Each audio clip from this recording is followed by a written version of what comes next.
I'm Elon Musk, and I'd like to share with you some of the fascinating moments I've witnessed in Washington. These experiences have shaped my perspective on policy and the future we're building together, and I'm excited to take you through them. I'm standing in the suffocatingly bright conference room while Donald Trump is pacing in tight little circles, muttering to himself like a man arguing with his own reflection,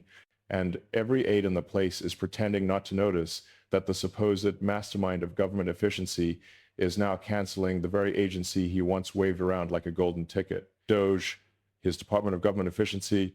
the big shiny promise that is supposedly cutting through Washington waste, is evaporating in front of us, and he is acting as if he has just discovered a stain on his tie rather than the collapse of his signature program. He is waving his hands at a stack of papers he refuses to read, snapping at anyone who steps too close, insisting that DOGE is not failing, that it is not being shut down, that the reporters are lying even as his own people are quietly carrying boxes out of the office like stagehands trying not to disrupt a bad play. I am watching the absurdity unfold in real time, watching him insist that DOGE is saving billions while everyone in the room knows it is burning cash faster than a malfunctioning furnace, and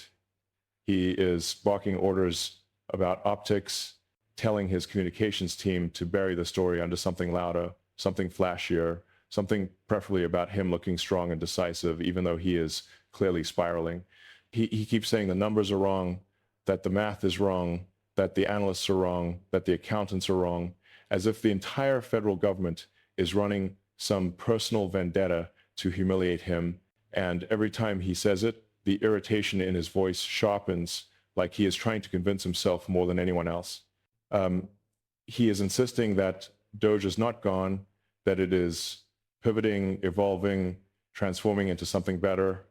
while the Office of Personnel Management is already pretending the thing never existed, scrubbing mentions of it, as if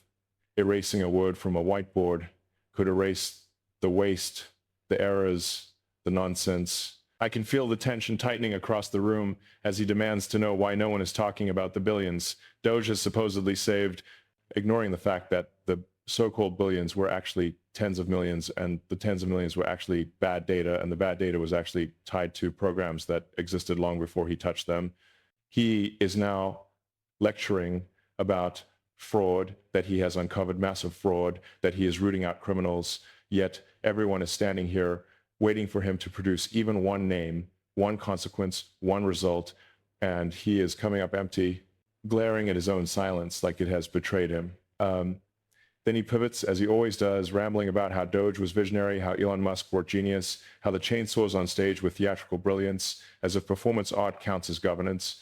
And the more he talks, the more his confidence sounds like a man desperately hammering nails into the coffin lid of his own failed idea. I am standing close enough to see the frustration twitch at the edges of his expression every time someone reminds him that ItㅅMusk quietly vanished from the project months ago, that DOGE employees are being reassigned or dismissed, that this entire scheme is dissolving under the weight of its own incompetence,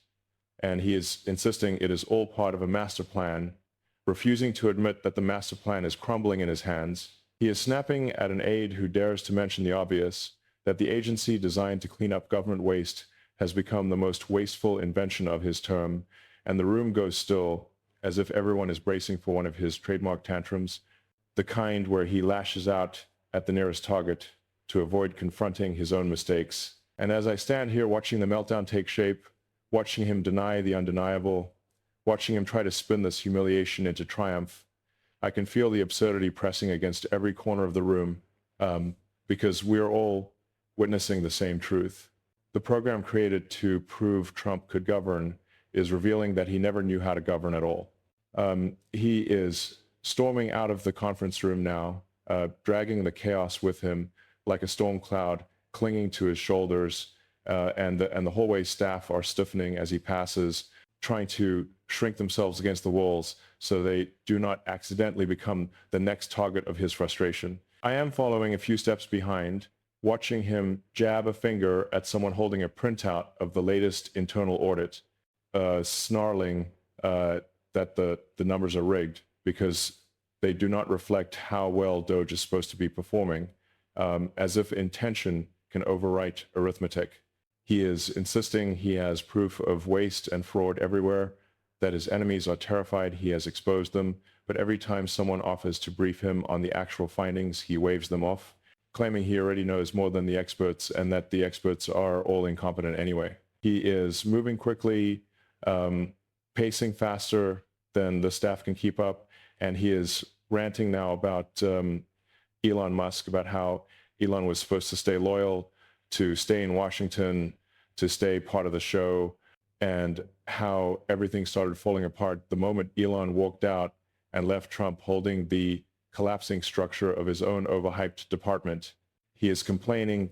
that the media never gave DOGE a fair chance, even though he is the one who buried the numbers, hid the failures, reshuffled the staff, and pretended for months that the agency was functioning, long after everyone inside knew it was little more than branding, held together with slogans and wishful thinking. I am listening to him rehearse his excuses out loud, testing them like a salesman, trying to decide which lie is least exhausting, and every version somehow returns to the same theme: someone else must be blamed. He is furious that reporters discovered DOGE shutting down before he could spin it, furious that they noticed the empty offices, the silent workstations, the missing budget lines, furious that the story slipped out of his grip before he could rehearse a victory speech. He is now lecturing a visibly terrified communications aide about how the public should be told DOGE succeeded, that it completed its mission, that it saved unimaginable sums of money, and the aide is nodding rapidly, even though both of us know there is not a single verified number to support the claim. We are passing by the glass-walled office where a row of former DOGE employees are boxing up their belongings in total silence, and Trump glances in for half a second before dismissing them with a wave, muttering that they never understood his vision anyway. He is insisting that the agency is not being dissolved, that it is transitioning into something else, something bigger, something better, though he never explains what that something is, because he does not know, because he did not think that far, because he is improvising with panic rising in his throat. He is demanding to know why no one has erased the old promotional materials yet. The glossy posters of him and Elon with chainsaws and slogans about draining swamps and shredding regulations. Posters that once made him smile with self-satisfaction, but now seem to taunt him with the reminder that none of it amounted to anything substantial. I am watching the staff exchange tight glances, each one silently calculating how to get through the rest of the day without provoking another outburst. And he is still pacing, still fuming, still insisting that DOGE is misunderstood, that he is misunderstood, that the entire world is conspiring to make him look ineffective. He stops abruptly in the middle of the hallway, turns to me with a glare that expects agreement without explanation, and says the real failure is everyone else's lack of imagination, that government would work flawlessly if only everyone would do exactly what he says without hesitation or thought. And as he stands there breathing heavily, convinced he is the lone visionary in a world of incompetence, I can see the truth he refuses to acknowledge. The agency he created to expose fraud has only exposed his own inability to grasp the difference between ambition and delusion. And he is still talking, still insisting, still spiraling, as if volume can compensate for substance. He is pushing through a side door into the operations wing now, a place he rarely enters because it is filled with people who actually understand how government functions, and the sudden intrusion of his irritation sends a visible ripple through the room as analysts look up from their monitors like deer catching the scent of a predator. I am close enough to hear him demanding a fresh briefing on DOGE's achievements, a word he stretches thin as if sheer repetition can force reality to cooperate, and the senior analyst nearest to him is stammering through an explanation that there are no verified savings to report, no confirmed fraud cases, no measurable efficiencies, only cost overruns and abandoned projects piling up like debris after a storm. He interrupts before the man can finish, waving a hand in a wide, dismissive gesture, insisting that the data is incomplete because his team is not digging deep enough, because they are not aggressive enough, because they lack the boldness required to uncover the corruption he is convinced must exist somewhere if he screams loudly enough about it. He grabs a glossy booklet off the desk, one of the early Doge brochures assembled for donors and photo ops, and he is flipping through it with an expression darkening by the second, as if the promises he once proudly made are now personal insults crafted to mock him. He stabs a finger at a page describing projected savings that never materialize, demanding to know why the numbers are wrong, and the room falls silent because everyone knows the answer and no one wants to say it. So the air fills with the tension of professionals trapped in the orbit of a man who demands accountability without ever accepting any himself. He moves on to accusing the civil service of sabotage, suggesting that bureaucrats are intentionally inflating expenses to embarrass him, suggesting that the deep state is orchestrating the downfall of DOGE because they fear its brilliance. And the more he talks, the more it becomes obvious that he is trying to rewrite failure into conspiracy, trying to turn incompetence into victimhood, trying to recast a disorganized mess as a heroic struggle. He demands someone explain why Elon Musk abandoned the project, why Doge collapsed the moment Elon walked away, and a young staffer carefully mentions that Elon left because the program lacked direction and credibility, but Trump lashes back instantly, claiming Elon could not handle the pressure of working with him, claiming Elon was never as essential as the media suggested, claiming he alone drove Doge forward. The analysts are exchanging quiet glances that say what no one dares voice, that Doge was never anything but a performance, a spectacle wrapped in rhetoric, an idea sold like a magic trick where no one ever intended to reveal the mechanism because there was no mechanism. He is still pacing, listing excuses, insisting that Doge employees failed him, that Bhai Ramaswamy was a lightweight, that internal leaks ruined everything, and each excuse reveals another piece of the truth he cannot face, that the entire department crumbles because there was nothing holding it up except branding, bravado, and his belief that confidence alone can substitute for competence. He leans over a desk, gripping its edge so tightly his knuckles pale, and with a voice caught between bravado and desperation, he demands someone draft a statement framing the shutdown as a strategic realignment, a victory disguised as retreat, a triumph achieved in silence. The staff nods, reluctantly, because they know they will be blamed if the message is not received the way he imagines it should be, and he is glaring at them, daring anyone to challenge the fiction he is building. I'm watching him fight, the narrative forming around him, watching him struggle to maintain the illusion that he is steering events rather than being dragged behind them. And his voice is rising again as he insists Doge will be remembered as revolutionary even as its remnants are being boxed up and hauled away like props from a canceled stage show. He keeps talking, forcing the room to absorb every frantic rationalization, every brutal attempt to reframe this humiliation as a masterstroke. And not a single person moves or breathes too loudly as he circles back to the same refrain, that history will vindicate him, that only he sees the bigger picture, that failure is impossible as long as he refuses to name it. And I am standing here watching the scene tighten like a vice around his ego,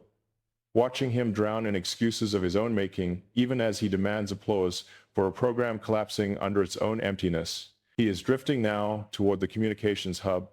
the nerve center of his messaging machine, a place buzzing with muted stress as staff scramble to contain the fallout he refuses to acknowledge. And the moment he steps inside, the noise drops into a brittle quiet because everyone senses the volatility coming off him like heat from a furnace.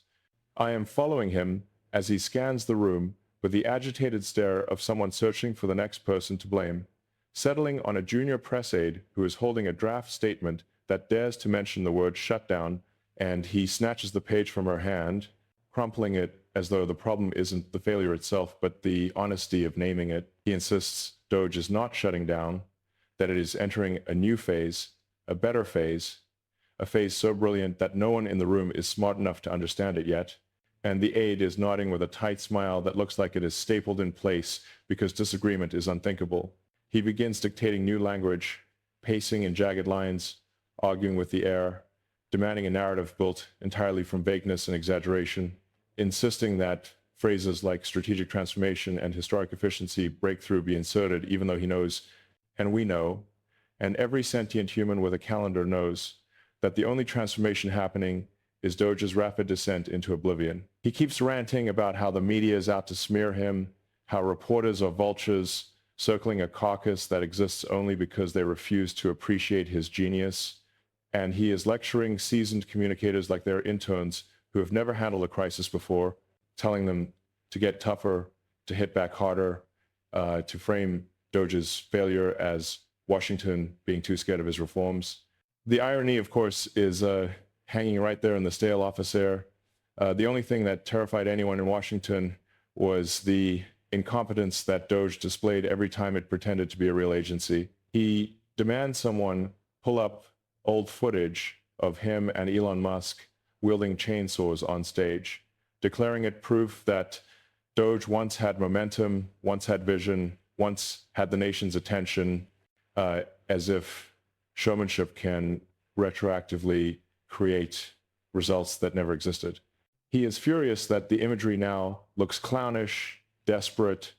hollow, the kind of spectacle that ages poorly because the substance beneath it was never there in the first place. And he orders the team to scrub the clips from future messaging while simultaneously insisting they represent his bold leadership. The staff looks exhausted. Caught between the contradictory commands, he fires off like sparks from a frayed cable, and someone timidly reminds him that Musk publicly distanced himself months ago, that the project began unraveling the moment Musk stopped treating it like a novelty act and returned to his own empire. Trump waves this away with theatrical contempt, saying Elon was overrated anyway, that he carried DOGE alone, that if anything, Elon held it back. The same predictable revisionism he deploys every time an alliance no longer serves his ego. He settles into a chair for a moment, rubbing his temples as if the world is conspiring to misunderstand him, and he begins mumbling that DOGE would have been a historic triumph if only people had believed in it harder, followed him more faithfully, executed his whims with more enthusiasm,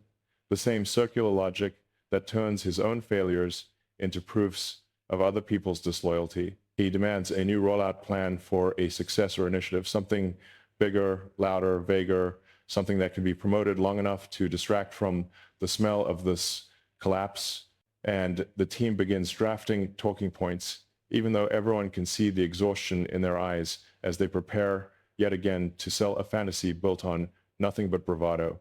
He rises abruptly, energized by the idea of a fresh distraction, insisting that the American people will cheer for whatever he tells them is working. And as he stalks toward the exit, the staff exhales in unison, releasing the tension of surviving another storm of contradictions. I am watching him stride down the hallway as though he has just conquered something, rather than presided over the implosion of his own invention, still muttering about betrayal, still insisting the numbers are wrong, still convinced that no failure exists unless he personally signs off on it, and the absurdity of it all settles around us like dust from a collapsing stage set. He is already planning how to dismiss any further questions, how to rewrite the narrative, how to insist that DOGE's absence is proof of its success, and his voice carries down the hallway as he prepares to re-enter a world that has grown tired of pretending his delusions are strategy, still spinning, still improvising, still clinging to an illusion no one else can see. He is heading toward the West Wing exit now, moving with the forced swagger of a man pretending the ground is not shifting beneath him, and his steps echo with the same restless energy that has fueled every one of his blunders dressed up as triumphs. I am trailing him at a distance close enough to catch the fragments of his muttering, the half-formed grievances he recites like a rosary, blaming the bureaucrats, the media, the analysts, Elon, Vive, anyone who wandered too close to the wreckage of DOGE before it sank under its own ridiculous weight. He stops beside a window overlooking the courtyard, staring out as if the right angle might reveal a universe where his promises materialize simply because he announced them loudly enough. And for a moment, his posture stiffens in that familiar way that signals he is rewriting reality in his head,